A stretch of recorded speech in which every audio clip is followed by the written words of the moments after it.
Shalom et bienvenue, ce service est en français et si vous parlez français, écrivez Shalom dans les commentaires et dites-nous d'où vous regardez. Alors, on va passer à la bénédiction d'ouverture. Baruch ata Elyon, shenatata lanu chaim, vehilsheita lanu lehitkanes hayom la'avodotcha, amen. Et Shema Israël, Elyon Eloheinu, Elyon Echad. Alors, on va passer à la déclaration de la foi des Ébionites, et chaque Ébionite doit se souvenir de ces points. Numéro 1, seul Elion, le Dieu trésor, doit être adoré. Numéro 2, la libération de l'esclavage en Égypte. Numéro 3, le Shabbat et les fêtes. Numéro 4, les 10 commandements donnés au peuple au Sinaï. Numéro 5, et que la Bible est saine, la Mikra. Numéro 6, que l'Élion punira et récompensera ceux qui le méritent et que la rédemption viendra au moment fixé par l'Élion. Ça, c'était le numéro 7. Daniel a dit salut Daniel, et aujourd'hui c'est la transmission en YouTube et en Kawaii et des autres réseaux sociaux, et c'est en français. Et alors, avant de passer à la prière de Shacharit, et on va passer à notre première somme de ce service, et cette sera le somme numéro 41. On voit ta lumière et ta vérité, qu'elle me conduise jusqu'à ta sainte montagne. J'irai vers l'autel de Dieu, vers Dieu qui est toute ma joie. Je te louerai, Seigneur mon Dieu, sur la harpe de mon cœur. Pourquoi mon âme gémis-tu en moi? Pourquoi te troubler?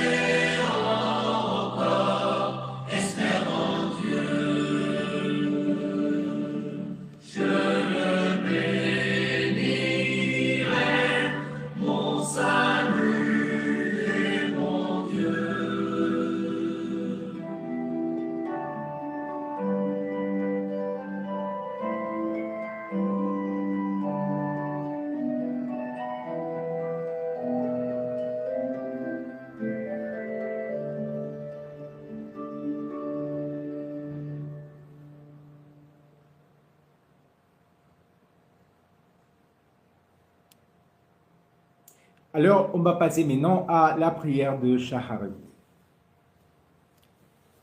Merci, Elion, notre Dieu, pour ta grande miséricorde et qui me permet d'émerveiller et en éveiller. Mon Dieu, l'âme que tu m'as donnée est pure, tu l'as créée et tu l'as insufflée en moi. Un jour, tu la répandras, mais tu me la rendras dans un avenir encore à venir. Et tant que mon âme sera en moi, je reconnaîtrai devant toi que tu es le Créateur et le Seigneur de toutes choses. Béni sois-tu, Elion, notre Dieu, car dans l'avenir, tu rendras la vue aux aveugles, l'oie aux sourds et la vie aux morts. Béni sois-tu, Elion, notre Dieu, car tu guéris les malades. Béni sois-tu, Elion, notre Dieu, car tu libères les captifs. Béni sois-tu, Elion, notre Dieu, car tu nous donnes des vêtements pour que nous ne soyons pas nous et en toi au-dessus de nos têtes. Béni sois-tu, Elion, notre Dieu, car tu guides les pas de l'humanité. Béni sois-tu, Elion, notre Dieu, car tu guides Béni sois-tu, Elion, notre Dieu, car tu nous as choisis comme tes serviteurs et membres de l'alliance avec l'ancien Israël. Aide-nous, Elion, notre Dieu, à accomplir les commandements de ta Torah. Ne nous laisse pas à nous égarer. Aide-nous à supporter les difficultés de la vie et ne nous laisse pas tomber dans le déshonneur, la pauvreté ou le malheur. Éloigne-nous de nos péchés mauvais et aide-nous à toujours choisir ce qui est juste et droit. Puisons-nous toujours te plaire afin que tu nous offres. Ne permette pas que nous soyons orgueilleux, délivre-nous des amis perfides et des mauvais voisins et des collègues malfaisants et de tout malheur qu'ils pourraient nous causer. Ne permets pas que notre langue parle mal, ni que l'on dise du mal de nous, et délivre-nous de la calomnie. Ne permette pas qu'un accident grave nous arrive et que nous mourions subitement ou que nous tombions gravement malades. Bénis-nous, Elion notre Dieu, afin que nous connaissions ta Torah et que nous la mettions en pratique. Que nos descendants et les descendants de nos descendants soient aussi des serviteurs et membres de l'Alliance. Que nos prières et nos supplications te soient agréables comme des offrandes. Bénis-nous abondamment, Elion notre Dieu, afin que nous ayons de quoi aider les autres. Ne permette pas que nous soyons injurieux ou que nous accusions injustement quiconque. Aide-nous à bien vivre avec nos frères et sœurs et même avec ceux qui ne te servent pas. Que nous soyons témoins de ta grandeur et de ta bonté envers toutes les nations. Guide-nous afin que nous soyons de bons enfants pour nos parents et de bons parents pour nos enfants. Aide-nous à agir avec amour envers tous et sans exception. Aide-nous à être hospitalières et charitables et solidaires envers les malades, les nécessiteux, les personnes handicapées, celles qui vivent dans la pauvreté et tous ceux qui sont dans le besoin. Accorde-nous ton aide, que nous te la demandions ou non. Et ne permette pas que nous fassions des discriminations entre les femmes et les hommes, entre les proches et les étrangers, entre ceux qui te vénèrent et ceux qui ne te vénèrent pas, et entre ceux de notre ethnie et les étrangers. Aie piété de nous et oublie nos erreurs, pardonne nos manquements et aide-nous à nous améliorer. Ne permette pas que nous persistions sur le mauvais chemin. Merci pour tout ce que tu nous donnes et la nourriture et qui ne nous fait jamais défaut, la santé, notre famille et la possibilité de te connaître et de te servir. Quel Dieu est semblable à toi, Elion notre Dieu, le juste, le miséricordieux, le Créateur aimant de toutes choses. Mes louanges te sont toujours adressées. Tu es saint et ton nom est saint. Aide-nous à sanctifier nos vies devant toi, donne-nous la sagesse de faire de bons choix. Bénis le travail de nos mains afin que nos efforts nous procurent le nécessaire pour vivre. Aide-nous à prospérer et à vivre en paix et en bonheur avec notre famille. Que nos années sur terre soient aussi longues que celles des patriarches. Répands ta bonté sur le monde entier, permette à toute l'humanité de te connaître et de te servir. Loué soit Elion, notre Dieu, à jamais. Amen. Béni sois-tu, Elion, notre Dieu, car tu nous as ordonné de lire la Mikra. Amen. Oscar Gutiérrez dit Shalom. Shalom, Oscar. Et Smart Culture a dit gracias por existir, muchas gracias. ¿Dónde vives? Yo vivo en México, yo soy mexicano. Ok, hoy, gracias, bienvenidos a todos. Hoy el en vivo es en francés. Alors, on va commencer avec Haftarah Yeshayahu 37 à 38. Lorsque le roi Ézéchias entendit cela, il déchira ses vêtements et se revêtit d'un sac et entra dans la maison de l'Éternel. Puis il envoya Eliakim, intendant du palais, Shebana, le scribe et les anciens des prêtres, et tout vêtus de sac auprès d'Isaïe, fils d'Amoz, le prophète. Ils lui dirent, et voici ce que dit Ézéchias, ce jour est un jour de détresse et de déprimant et de honte, car des enfants vont naître, mais il n'y a pas de force pour le mettre au monde. Peut-être l'Éternel, ton Dieu, a-t-il entendu les paroles de Rabsaké, que son maître le roi d'Assyrie a envoyé pour blasphémer le Dieu vivant. Il le jugera à cause des paroles que l'Éternel, ton Dieu, a entendues, si vous priez et pour le reste du peuple. Lorsque les officiers du roi Ézéchias rendirent auprès d'Isaïe, Isaïe leur dit, dites-y à votre maître, voici qu'il dit l'Éternel, n'ayez pas peur des paroles blasphématoires et que vous avez entendues de la part des officiers du roi d'Assyrie. Je les séduirai et il entendra un rumeur et retournera dans son pays et je le ferai tomber dans son pays. Entre-temps, Rabsaké apprit que le roi avait quitté Lachish. Il retourna donc et trouva le roi d'Assyrie attaquant Livon. Mais le roi d'Assyrie apprit que Tirhaka, roi de Cush, était sorti pour le combattre. À ce moment, il envoya des messagers à Ézéchias lui disant, Dis aussi à Ézéchias, et roi de Juda, que ton Dieu et en qui tu as confiance et ne te trompe pas en te disant que Jérusalem ne sera pas livrée entre les mains du roi d'Assyrie. Tu as toi-même entendu ce que les rois d'Assyrie ont fait à tous les pays, les détruisant entièrement. Comment donc échapperas-tu? Le Dieu des nations que mes prédécesseurs ont exterminé, Gossan, Aran, Rechef et le peuple d'Éden, à Télazar, et ont-ils pu le sauver? Où sont le roi d'Amat et le roi d'Arpad et le roi de la ville de Sepharvaïm, Ena et Idba? Et Ézéchias reçut la lettre de messengère et la lut.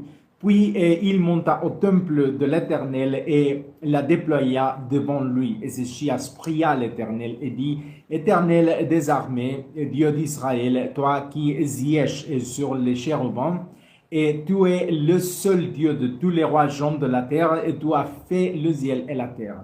Éternel, prête l'oreille et écoute, ouvre les yeux. Éternel, et vois. Entendre toutes les paroles que Sancheriv a ordonné à prononcer pour blasphémer le Dieu vivant.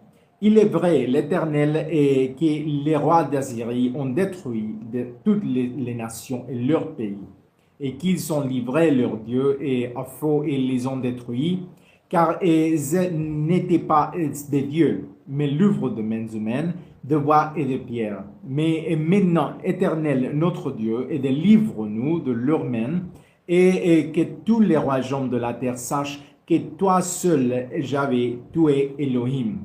Javé, tu es Elohim. Alors Isaïe, fils d'Amoz, envoya ce message à Ézéchias. Voici ce que dit le Seigneur, le Dieu d'Israël, à qui vous avez adressé vos prières au sujet de Sénachérib, roi d'Assyrie. Voici la parole que le Seigneur a prononcée à son sujet. La belle Vierge de Zion te méprise, elle se moque de toi. La belle Jérusalem secoue la tête derrière ton dos. Qui as-tu blasphémé et insulté? Contre qui as-tu élevé la voix et levé les yeux avec orgueil? Contre le Saint d'Israël, par tes serviteurs, et tu as blasphémé contre le Seigneur, car tu as dit: avec ma vaste flotte de chars, et j'ai gravi les plus hautes montagnes jusqu'aux confins du Liban. J'ai abattu ces cèdres les plus hauts et ces cyprès les plus beaux, et j'ai antenne et zone sommet et la forêt la plus dense. J'ai creusé et j'ai boule de l'eau et debout de mes pieds, et j'ai asséché tous les cours d'eau d'Égypte. N'as-tu pas entendu? Je l'ai décidé depuis longtemps, je l'ai ordonné de les temps anciens, et maintenant je l'ai accompli. Et il est arrivé que les villes fortifiées ne sont plus que des amas et de ruines. Leurs habitants sont désemparés et terrifiés et honteux. Ils sont comme l'herbe de champ et des berthes et pâturages, l'herbe des toits et qui se dessèche et sous le vent d'est. Je connais votre attitude, vos allées et venues et votre colère contre moi, puisque vous vous êtes emportés contre moi et que votre tumulte est parvenu jusqu'à mes oreilles. Je mettrai mon crochet dans votre nez et mon mur dans vos mâchoires. Pardon. Et je vous ferai rebrousser chemin. Voici le signe qui vous est donné. Cette année, vous mangerez ce qui pousse de soi-même. La deuxième année, ce qui en résultera. Et la troisième année, vous sèmerez et vous moissonnerez. Vous planterez des vignes et vous en mangerez les fruits. Les rescapés de la maison de Juda qui auront échappé à la persécution feront pousser de nouvelles branches et bas et porteront de fruits non. Car de Jérusalem sortira un reste et de la montagne Vision et des survivants. Le ciel du Seigneur des armées accomplira cela. C'est pourquoi voici que dit l'Éternel au sujet du roi d'Assyrie. Il n'entrera pas dans cette ville et il n'y lancera pas de flèches. Il ne s'en approchera pas avec un bouclier. Il n'y construira pas de remblai de siège. Il retournera par le chemin par lequel il est venu. Il n'entrera pas dans cette ville, déclare l'Éternel. Car je défendrai et sauverai cette ville à cause de moi-même et à cause de mon serviteur David. Alors Sennacherib, roi d'Assyrie, leva le camp et se retira et demeura à Ninive. Tandis qu'il se prosternait dans le temple de son dieu Nisroch, ses fils Adramelech et Sharezer le tuèrent par l'épée et s'enfuirent au pays d'Ararat. Son fils Dassar Adon lui succéda sur le trône. Béni sois-tu, Elion notre Dieu, car tu as ordonné de lire la Mikra. Amen.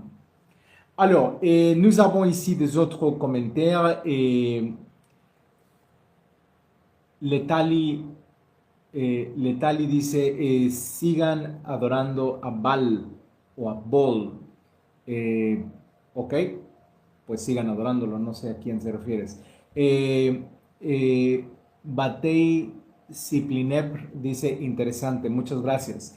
Ok, pues bienvenidos, gracias por sus comentarios y bienvenidos al en vivo, solamente que hoy es en français. Alors, on va passer à l'explication la déracha d'Isaïas 37, 1 à 38.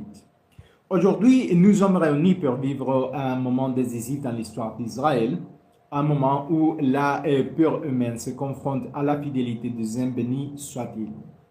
Le récit d'Isaïe 37 n'est pas un simple fait historique et le miroir de l'âme, une liaison vivante pour tous ceux qui, au cœur de l'angoisse, doivent choisir entre faire confiance à la voix de l'Éternel ou céder au tumulte des menaces. Le roi Ézéchias entend des paroles d'arrogance et de blasphème de la part de Sennacherib, roi d'Assyrie. Il ne s'agit pas de simples menaces militaires et ce sont des attaques directes contre la confiance de Dieu d'Israël. Et c'est là que commence la première leçon. Lorsqu'une personne entend des voix qui discréditent sa foi, sa réaction détermine son destin. Le texte dit, quand le roi Ézéchias l'a pris, il déchira ses vêtements, se revêtit d'un sac et entre dans la maison de l'Éternel. Cet acte n'est pas une faiblesse et il est la plus haute expression de la force spirituelle. Déchirer ses vêtements n'est pas un signe de désespoir, mais la reconnaissance d'une réalité. Je n'ai aucun contrôle, mais lui, si. Voici un enseignement halachique et pratique dans les moments de détresse. Le premier réflexe du juste n'est pas la stratégie humaine, mais la tefila, la prière. Comme il est écrit, il m'invoquera et je lui répondrai. Psaume 91, 15. Ceci établit un principe fondamental. Si Ézéchias roi s'est humilié avant d'agir, combien plus devrions-nous, dans nos luttes quotidiennes, économiques, familiales, spirituelles, nous retourner d'abord vers l'Éternel avant de réagir impulsivement? Ézéchias envoie des messagers au prophète Isaïe disant « C'est un jour de détresse, de réprimande et de blasphème. » Il cerne avec justesse et la nature du problème. Il n'est pas seulement politique, il est aussi spirituel. Cette lucidité est fondamentale dans la vie moderne. Nombre de crises auxquelles nous sommes confrontés semblent matérielles, mais leur racine est spirituelle. Un manque de foi et de repères et d'identité. Ben Sira enseigne, au jour de la prospérité, n'oublie pas le mal. Et au jour du mal, n'oublie pas la prospérité. Ben Sira 11, 25. Autrement dit, et un discernement constant. Le prophète répond par une parole qui traverse les générations. N'ayez pas peur des paroles que vous avez entendues. Mémorisez ceci, le peur s'infiltre par l'oreille. Le combat spirituel ne se porte souvent pas sur ce qui se passe, mais sur ce que nous entendons et acceptons comme vérité. En termes psychologiques, c'est essentiel, l'esprit humain intériorise les récits. Si nous croyons les voix de l'ennemi, qu'il s'agisse du doute, de l'anxiété ou de la pression sociale, nous commençons à vivre comme si nous étions vaincus avant même le combat. La réponse est vivante et n'est pas immédiate au sens visible du terme, mais elle est absolue en termes d'autorité. Voici un enseignement de la sagesse. Celui qui se confie en Dieu ne sera pas déçu. Dit la sagesse de Salomon 3:9. La confiance n'élimine pas le processus, mais elle garantit le résultat final. Nous assistons ensuite à un moment extraordinaire. Ézéchias reçoit la lettre menaçant et accomplit un acte à la fois profondément spirituel et pratique. Il l'entendit devant l'Éternel. C'est une image puissante. Il ne prie pas et de manière abstraite, il présente son problème précis à Dieu. Ceci nous enseigne une halakha spirituelle et applicable aujourd'hui. Ne priez pas de façon vague. Soumettez vos problèmes précis à l'Éternel. Écrivez-les, exprimez-les, présentez-les. La foi n'est pas une fuite, c'est une confrontation avec notre dépendance au Dieu. Ézéchias prie, ô Éternel des armes, Dieu d'Israël, tu es le seul Dieu de tous les royaumes de la terre. Il affirme ici la souveraineté absolue de Dieu. Cette reconnaissance est essentielle à la stabilité émotionnelle et spirituelle. Quand on croit que le monde est gouverné par des forces chaotiques, on vit dans l'angoisse. Mais quand on reconnaît que tout est sous l'autorité divine, même le chaos devient un instrument. La réponse divine par la bouche d'Isaïe est puissante. L'Éternel ne se contente pas de répondre, il se moque de l'orgueil de Sennacherib. La Vierge fille de Zion te méprise, saisit et révèle un réversement complet. Ce qui paraissait puissant est réduit à néant devant Dieu.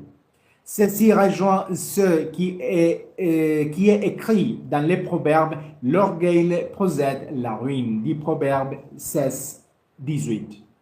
Et cela est inscrit également dans le schéma historique. L'Égypte, Babylonie, la Syrie, toutes s'enfondrent et pour avoir défié le trésor. Du point de vue archéologique et historique, nous avons que l'Empire assyrien était l'une des puissances les plus redoutées du monde antique. Ses campagnes étaient brutales, sa propagande puissante. Cependant, le texte nous révèle quelque chose de fascinant. La puissance humaine, aussi impressionnante soit-elle, a des limites absolues face à la volonté divine. Ceci renforce la foi historique d'Israël. Nous ne survivons par la force militaire, mais par l'intervention divine. Et voici le point culminant. Alors l'âne de l'Éternel sortit et frappa 185 000 hommes dans le camp des Assyriens, sans combat et sans épée humaine. Ici, le message est clair. Il y a des guerres que nous ne sommes pas censés mener. Dans la vie moderne, cela est crucial. Toute confrontation n'exige pas de réponse directe. Certaines requièrent le silence, la prière et la confiance. Comme le dit Exode 14:14, l'Éternel combattra pour vous restez tranquille. D'un point de vue spirituel profond, cela reflète aussi un combat intérieur. L'armée assyrienne peut représenter les pensées destructrices, la peur, la culpabilité et les pressions extérieures. Et l'agneau de l'Éternel représente l'intervention divine qui restaure la paix intérieure lorsque l'âme se soumet au Créateur.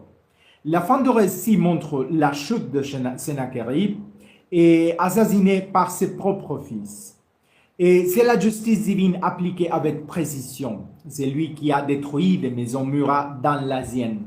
Ceci rappelle le principe de la loi du talion. Mida, Keneged Mida, largement présent dans l'Écriture. Comme il est écrit dans Abdias, et on vous fera comme vous avez fait, concrètement au quotidien. Ne soyez pas obsédés par la vengeance. L'Éternel est juste. Votre devoir est de marcher dans la droiture, d'avoir confiance et d'agir avec intégrité. La justice divine n'est pas toujours immédiate, mais elle est toujours parfaite. Linguistiquement, et le texte joue sur les contrastes entre la voix humaine et la parole divine. Les paroles de Sennacherib sont fortes, arrogantes et répétitives. La parole de Dieu est brève, ferme et définitive. Cela nous enseigne à discerner tout ce qui résonne fort n'est pas forcément vrai. La vérité divine se manifeste souvent calmement, mais avec une autorité absolue. Enfin, du point de vue spirituel et personnel, ce passage nous invite à nous interroger. Que faisons-nous face à la pression? Faisons-nous confiance en notre propre force ou nous humilions nous devant l'Éternel? Écoutons-nous la voix de la peur ou celle de la promesse? Souvenons-nous des paroles du Maître. Dans ce monde, vous aurez des tribulations, mais prenez courage. J'ai vaincu le monde, dit le Maître dans Jean 16, 33. Cette victoire n'est pas absence de problème, mais la présence de Dieu au cœur même de Jésus. Aujourd'hui, chacun de nous reçoit sa propre lettre de Sennacherib, sa propre menace, sa propre angoisse. La liaison est claire, exposez-la devant l'Éternel. Ne fuyez pas, ne désespérez pas, n'abandonnez pas. Priez, ayez confiance et entendez, car le même Dieu qui a défendu Jérusalem continue d'agir aujourd'hui. Et disons avec le psalmiste, et je me couche et dors en paix, car toi seul, Éternel, tu me fais demeurer en sécurité. Psaume 4, 8. Ken Yehi Ratson. Et ça c'est tout sur cette explication, cette déracha qu'on a fait sur le chapitre 37 du livre prophétique d'Isaïe. Alors, nous avons ici des autres commentaires. Ingrid Ortiz, ¿tienes hermanos? Tengo una hermanita menor que yo solamente. Muchas gracias, Ingrid, por estar en el en vivo y por tu pregunta. Hoy el en vivo es en francés. Yami no Kotei dice, hable bien, parece que está tragando chocolate mientras habla. Pues tendré algún problema en la lengua tal vez, no te sé decir, así pronuncio el francés. Ok, gracias por sus comentarios, gracias por estar aquí en el en vivo con nosotros. Hoy los martes los en vivos son en français. Ok, alors, on va passer à la prière de Modé Ani.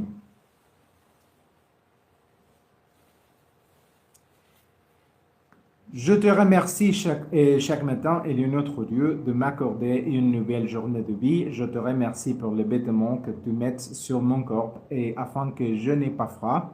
Tu prends toujours soin de moi. Je te remercie chaque matin pour la lumière, pour le fait que je sois en vie. Je te remercie pour le pain que tu mets sur ma table afin que je n'ai pas faim et afin que je ne connais pas le douleur.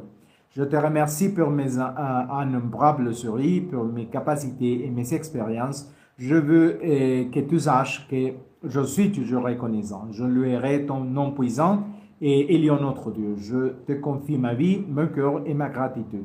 Je te remercie chaque matin pour ma force et pour mon père et pour ma mère. Et je te remercie pour la pluie qui tombe sur mes chambres et pour mes proches. Louange à élion notre Dieu, à jamais. Amen. Alors, on va passer maintenant à notre deuxième somme de ce service religieux, et ce sera le somme numéro 42.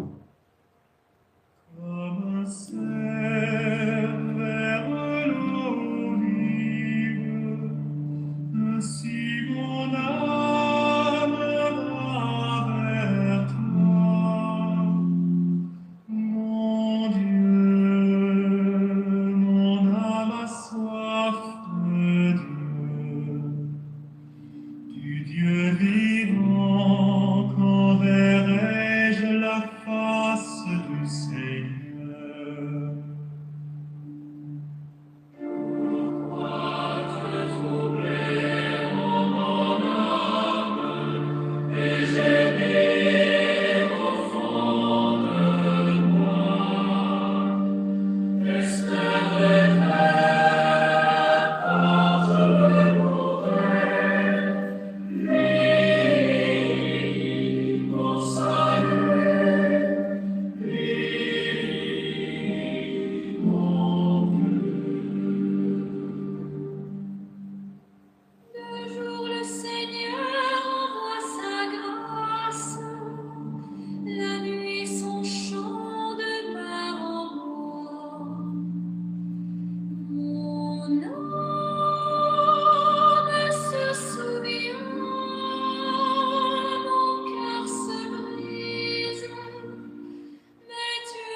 Alors, et on va passer à notre deuxième lecture de ce jour-ci.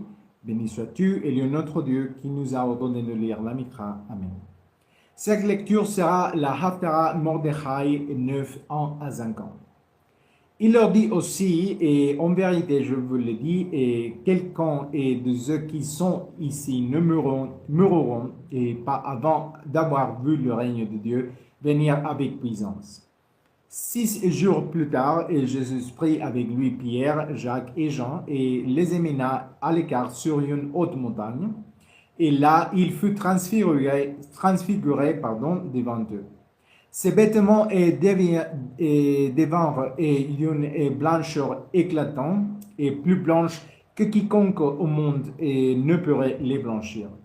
Élie et Moïse leur apparurent aussi et ils s'entretiennent avec Jésus. Pierre prit la parole et dit à Jésus, « Rabbin, il est bon que nous soyons ici. Dressons donc 3 tentes, et une pour toi, une pour Moïse et une pour Élie. » Ils ne surent que répondre. Ils étaient terrifiés.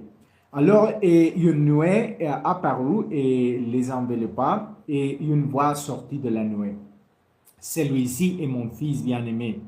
Écoutez-le. » Soudain, et regardant autour d'eux, ils ne virent plus personne avec eux, si ce n'est Jésus. Tandis qu'ils descendaient de la montagne, Jésus leur recommanda de ne parler à personne de ce qu'il avait vu avant la résurrection du Fils de l'homme. Ils gardèrent le silence et discutèrent la signification de cette résurrection. Ils lui demandèrent alors, « Pourquoi les scribes disent-ils qu'Élie doit venir d'abord ?» Il leur répondit, « Élie doit venir d'abord et rétablir toutes choses. Mais comment est-il écrit au sujet du Fils de l'homme et qu'il doit beaucoup souffrir et être méprisé?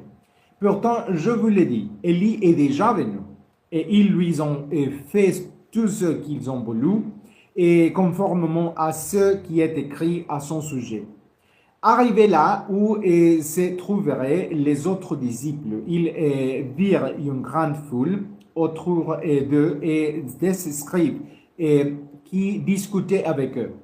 Dès que la foule le vit, elle faisait d'étonnement et accourut à sa rencontre. Il leur demanda, « Que discutiez-vous avec eux ?» Quelqu'un de la foule lui répondit, « Rabbin, je t'ai mené mon fils car il est possédé d'un esprit muet. Partout où il est saisi, il le jette à terre et il le coume de la bouche, gringe et des dents et dépérit. J'ai dit à tes disciples de le chasser, mais ils n'ont pas pu. » Il leur répondit, « Génération incrédule, jusqu'à quand devrais-je être avec vous?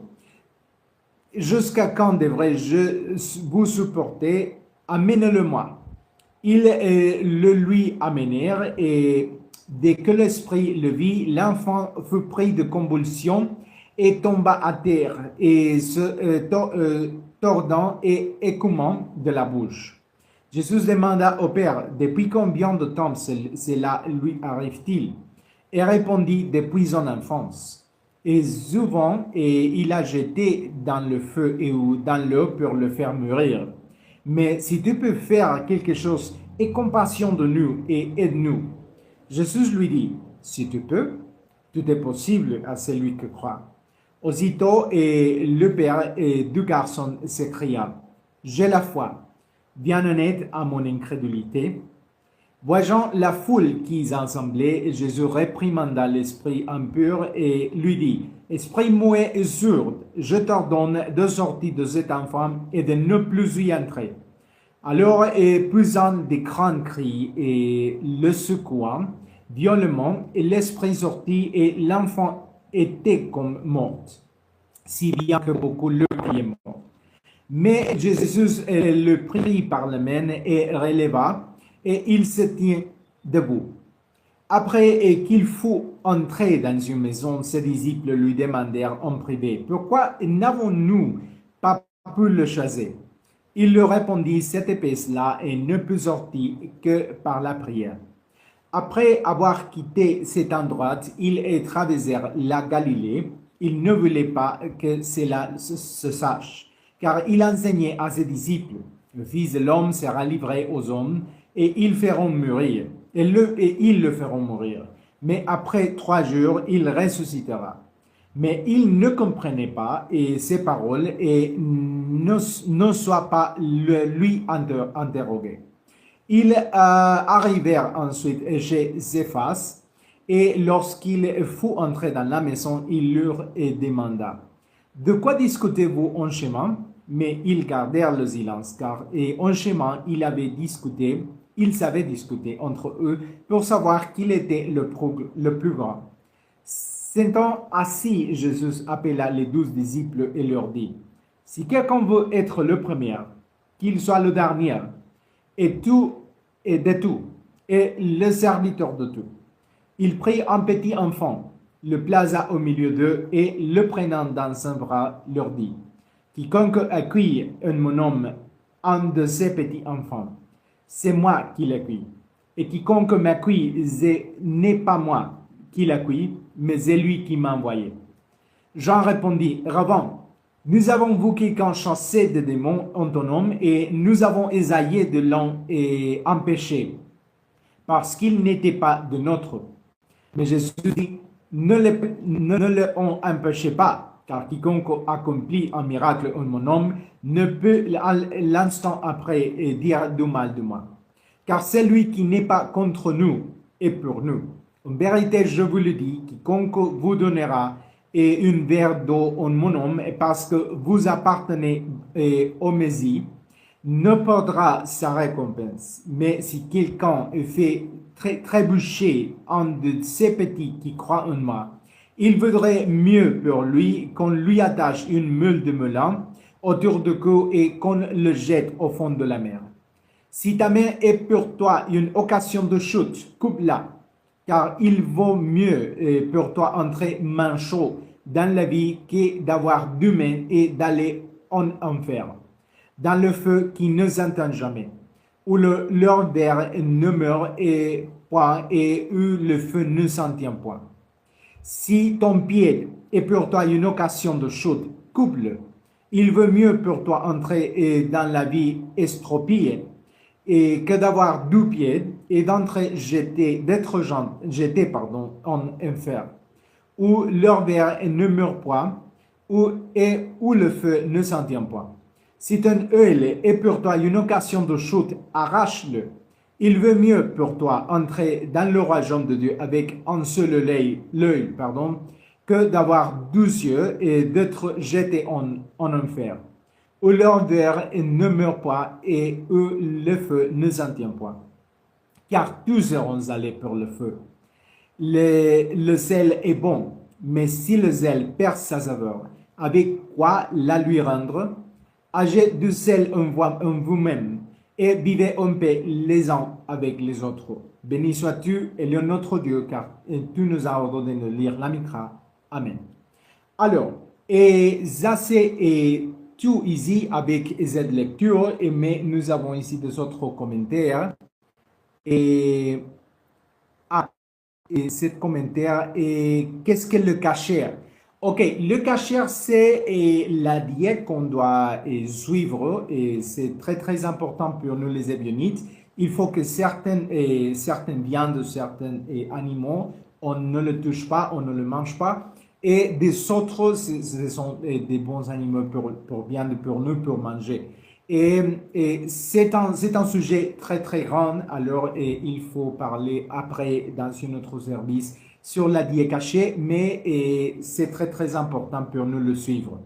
Ok, alors on va passer maintenant à la déracha et Marc 9, 1 à 5 ans. Abordons ce passage profond de Marc 9 avec un cœur sincère, car il ne s'agit pas simplement d'un récit, mais d'une révélation progressive du royaume de Dieu au sein de l'âme humaine et d'un appel présent à la transformation intérieure, d'une confrontation directe avec notre ego et nos doutes et notre manière de vivre chaque jour et devant l'Éternel. Le passage commence par l'affirmation et saisissant quelqu'un de ceux qui sont ici ne mourront pas avant d'avoir et vous le royaume de Dieu venir avec puissance. Ce n'est pas une promesse lointaine, c'est une réalité spirituelle présente. Le royaume n'est pas seulement à venir, c'est une expérience qui se manifeste pleinement dans la vie de ceux qui ont des yeux pour voir. Comme il est écrit, le royaume de Dieu est au-dedans de vous. Nous apprenons ici une leçon essentielle. La vie spirituelle ne consiste pas seulement à attendre, mais aussi à percevoir. Le problème n'est pas l'absence de Dieu, mais le manque de sensibilité du corps. Puis ils montèrent sur la haute montagne et la transfiguration eut lieu. Et Rabbi Yehoshua, le maître Jésus, fut transformé devant eux. Ses vêtements devinrent resplendissants et Moïse et Élie apparurent. En ce moment, unis toute l'écriture, la Torah est représentée par Moïse, les prophètes par Élie et la plénitude de la révélation dans le juste maître Jésus. C'est une profonde unification. La véritable compréhension de l'Éternel n'est pas fragmentée. La Torah, les prophètes et les enseignements de maître sont unifiés. Comme il est écrit, l'Éternel notre Dieu est le seul éternel. Et c'est le Shema Israël, Elyon Eloheinu, Elyon Echad. La révélation est également une. Pierre, bien comprendre, propose de construire 3 abris. Ceci reflète une tendance humaine et vouloir contenir le devant dans ces structures. Mais la voix céleste corrige, celui-ci est mon fils bien-aimé, écoutez-le. Voici un enseignement halachique clair, et l'écoute est plus importante que la construction. Dans la vie moderne, nombreux sont ceux qui entreprennent les projets religieux, mais rares sont ceux qui écoutent véritablement. L'obéissance commence par une écoute attentive. D'un point de vue psychologique, cet événement illustre le conflit entre l'expérience spirituelle et la compréhension humaine. Le disciple voit, mais il ne comprend pas. Et cela nous enseigne la patience. Tout ce que Dieu révèle n'est pas immédiatement compréhensible. Comme le dit Job, et voici ce ne sont là que les prémices de ses voies. Job 26, 14. En descendant de la montagne, il découvre le chaos. Un père désespéré, un fils tourmenté et des disciples impuissants. Ce contraste est saisissant. De la montagne de la gloire à la vallée de la souffrance. Voilà à quoi ressemble une vie spirituelle authentique. Il ne s'agit pas de demeurer dans des expériences élevées, mais d'apporter la lumière dans les ténèbres du monde. Le Père dit, si tu peux faire quelque chose, aie pitié de nous. Jésus répond, si tu peux croire, tout est possible et à celui qui croit. Et voici une leçon spirituelle et pratique essentielle. La foi n'est pas une émotion, mais une disposition de l'âme. Elle ne signifie pas l'absence de doute, car le Père lui-même s'écrit « Je crois, viens au secours de mon incrédulité ». C'est l'une des prières et les plus anciennes de toute l'Écriture. Elle nous enseigne que la foi authentique n'est pas parfaite, mais elle est sincère. Du point de vue pratique, selon l'halakha, lorsque votre foi est faiblie, ne vous retirez pas. Priez avec sincérité. L'Éternel répond à la vérité du cœur, non aux apparences. Comme l'enseignent les hommes, l'Éternel est près de ceux qui ont le cœur brisé. Dit les hommes et 34, 18. Puis, Jésus, le Maître Jésus, enseigne que certains esprits ne peuvent être chassés que par la prière et le jeûne. Ceci établit une discipline spirituelle claire. Il existe des épreuves qui requièrent un engagement plus profond. Dans la vie moderne, cela se traduit par l'autodiscipline et se réserver du temps, maîtriser son corps et se recentrer sur soi. Tout ne peut être résolu par les mots. Certains combats exigent une profonde spiritualité. Plus tard, le maître annonce sa souffrance, mais les disciples ne comprennent pas et craignent de poser des questions.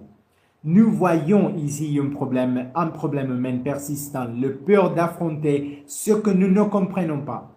Au lieu de poser des questions, nous évitons. Cela engendre l'ignorance spirituelle. Ben Sira enseigne, celui qui a peur de demander a peur d'apprendre, dit Ben Sira 20-18. La vie spirituelle exige humilité intellectuelle. Une discussion sans sage alors entre eux, qui est le plus grand? Le maître Jésus répond par une révolution éthique. Si quelqu'un veut être le premier, qu'il soit le dernier et le serviteur de Dieu. Ceci renverse complètement les valeurs du monde. Concrètement, la grandeur ne se mesure pas à la position, mais au service. À la maison, au travail, dans la communauté, celui qui sert est le plus grand. Le maître prend un enfant et le place au milieu. Ceci est profondément symbolique. L'enfant représente l'humilité et la dépendance de la pureté. Et comme le dit le Psaume, mon âme est comme un enfant, c'est vrai, dit le Psaume 131:2. L'enseignement est clair, sans humilité, point d'accès au royaume. Plus tard, un homme apparaît chassant les démons au nom de maître, mais ne restant pas auprès d'eux, et les disciples veulent l'en empêcher. Jésus répond, « Celui qui n'est pas contre nous est pour nous. » Voici un enseignement communautaire essentiel. Ne pas monopoliser l'œuvre de Dieu. L'Éternel agit au-delà de nos structures. Ceci est crucial aujourd'hui, éviter le sectarisme et reconnaître le travail sincère, même s'il diffère du nôtre. Vont ensuite des paroles fortes concernant les obstacles. Si quelqu'un fait trébucher un de ces petits, il vaudrait mieux pour lui qu'on lui attache une meule de moulin autour du cou. Ce n'est pas une exagération, c'est un avertissement éthique radical. En termes halachiques, nos actions ont un impact. Au quotidien, cela implique d'être responsable de ce que nous enseignons, disons et montrons, surtout envers les plus vulnérables. Et puis, il y a le langage symbolique. Se couper une main, un pied, un crever ou crever un œil, si l'on fait trébucher quelqu'un. Il ne s'agit pas d'une application littérale des actes, mais d'une urgence spirituelle. C'est un appel à éliminer tout ce qui nous égare. Concrètement, nos habitudes, nos relations et nos pensées. Comme le dit le livre des Proverbes, par-dessus tout, garde ton cœur. Proverbe 4:23. La référence au feu inextinguible fait écho d'Isaïe 66:24, illustrant les conséquences d'une vie sans correction. Mais l'accent n'est pas mis sur la punition, mais sur un avertissement empreint d'amour. Changez et maintenant, tant qu'il est encore temps. Enfin, vous avez du zèle en vous-même, vivez en paix les uns avec les autres. Le zèle conserve, parfume et purifie. Spirituellement, il représente la sagesse intérieure, l'intégrité et la constance. Sans zèle, la vie s'égate. Avec le zèle et l'équilibre règne. Frères et sœurs, et ce chapitre nous conduit à la gloire, de la gloire à la responsabilité, de la révélation à l'action. Il nous enseigne que la foi authentique n'est pas un spectacle, mais une transformation. Non pas l'orgueil, mais le service. Non pas la théorie, mais la pratique quotidienne. Aujourd'hui, que chacun de nous se pose les questions suivantes. Suis-je vraiment à l'écoute? Est-ce que je sers ou est-ce que je cherche à être servi? Est-ce que j'élimine ce qui me fait trébucher ou est-ce que je le justifie?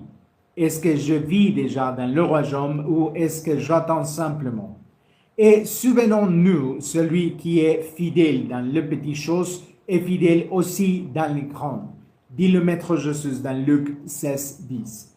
Que l'Éternel nous accorde un cœur humble, une foi sincère et une vie conforme à sa volonté. Ken Yehi Ratson. Et ça, c'était tout avec l'explication de ce chapitre du livre biblique de Marc. Alors, et on va passer maintenant à la prière finale de ce service religieux.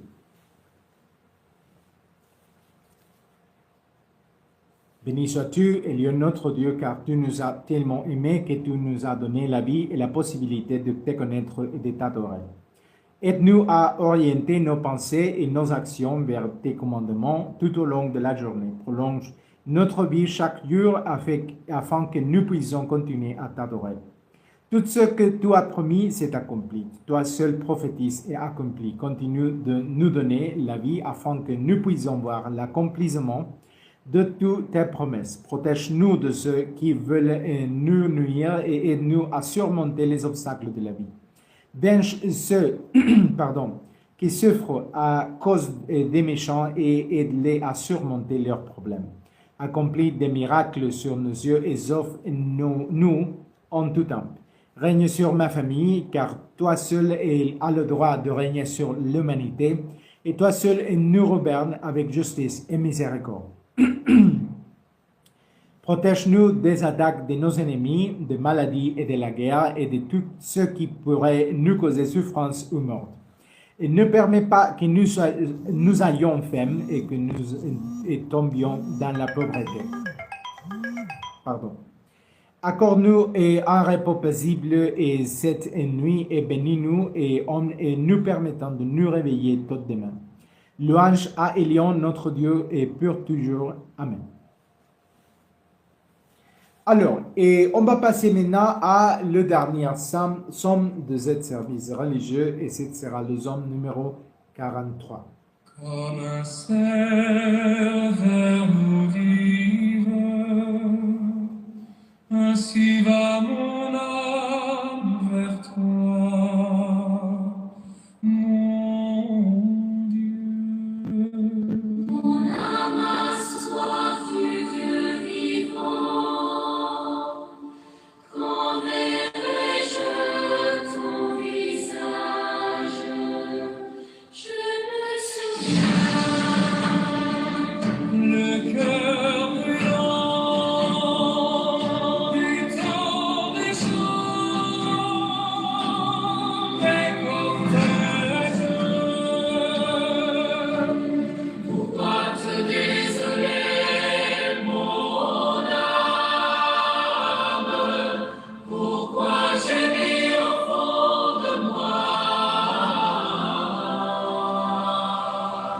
Espérance, l'éternel Abraham, je le louerai encore une fois.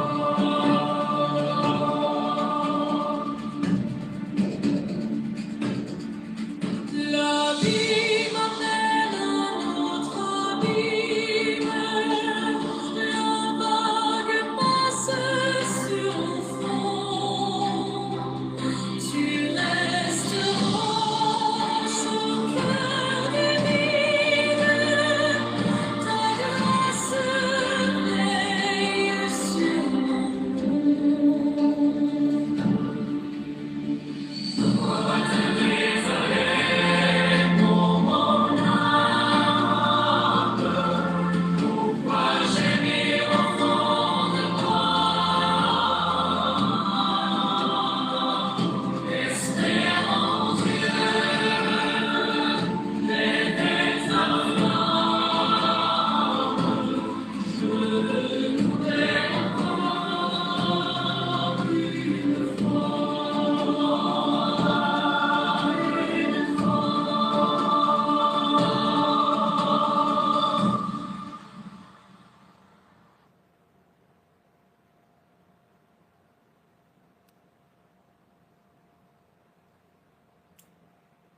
עליון יברך וישמור אתכם כולכם, יאר עליון פניו עליכם ויחונכם, יזע עליון עליכם, צילו וייתן לכם שלום, amen.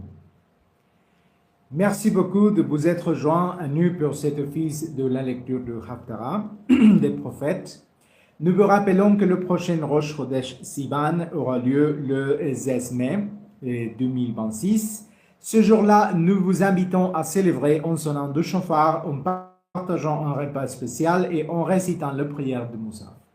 Nous vous invitons à vous abonner à nos réseaux sociaux et nous rester informés de tous nos offices religieux. Cet office est diffusé simultanément sur plusieurs plateformes et nous vous encourageons de regarder nos contenus enregistrés dans chaque réseau social, à les donner une j'aime et à les commenter et à les partager.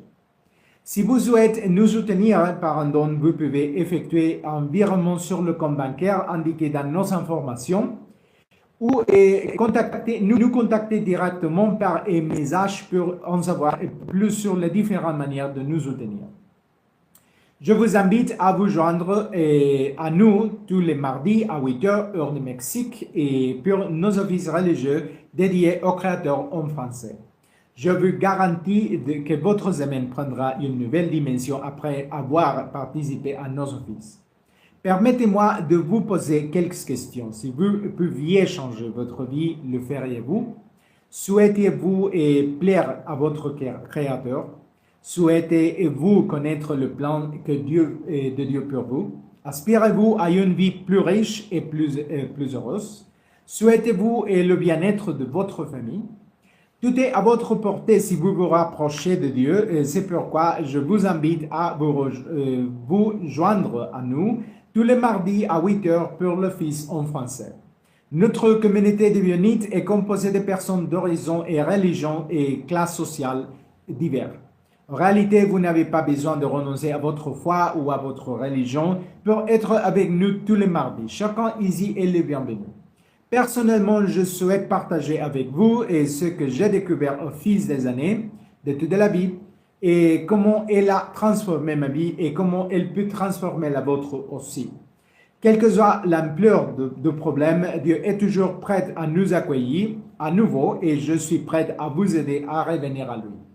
N'oubliez pas que nous sommes tous des créateurs de Dieu et que nous vivons dans le même monde. Par conséquent, aucun de nous n'est un adversaire ou un ennemi. Nous sommes tous frères et sœurs, comme l'a dit Jésus. Que Dieu vous bénisse et vous protège tout. Shalom, shalom et Shavua Tov.